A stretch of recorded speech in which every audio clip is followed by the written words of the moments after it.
દિયોદર ગોદા મુખ્ય નર્મદા કેનાલમાં યુવતીનો આપઘાતનો પ્રયાસ। દિયોદર નર્મદા કેનાલમાં અજાણી યુવતી ડૂબતી હોવાનું દેખાતા ટીમે રેસ્ક્યુ કરી યુવતીને બચાવી લેવાઈ।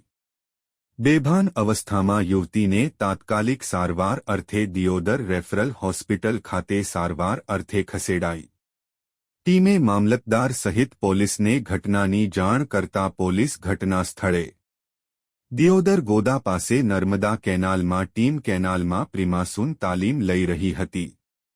કેનાલમાં યુવતી ખાબકતા ટીમે તાત્કાલિક બચાવી 108 પાયલોટ અને દ્વારા સારવાર અર્થે રેફરલ હોસ્પિટલ ખસેડવામાં આવતા યુવતીનો આબાદ બચાવ। યુવતીએ પતિ વારંવાર ત્રાસ આપતા હોવાનું પિતાએ લગાવ્યા આક્ષેપો।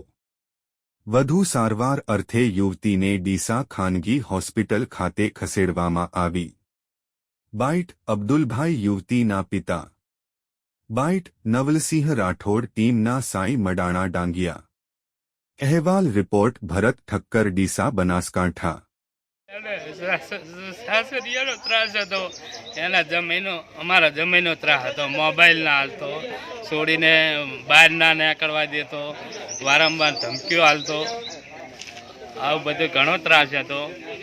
સમજાઈને મેલી હતી, 5-6 મહિના તો રાશી હતી અમે ઘરે, પણ સમાજના 5 માણસો લઈને મેલી હતી, પણ એનાથી હજી કોઈ એને સંતોષ ના થયો એટલે એને આવું પગલું લીધું। અમે દિયોદરથી પ્રી મોન્સૂન તાલીમ અર્થે ગોદા કેનાલમાં તાલીમ આપીએ છીએ આશરે 14 દિવસથી।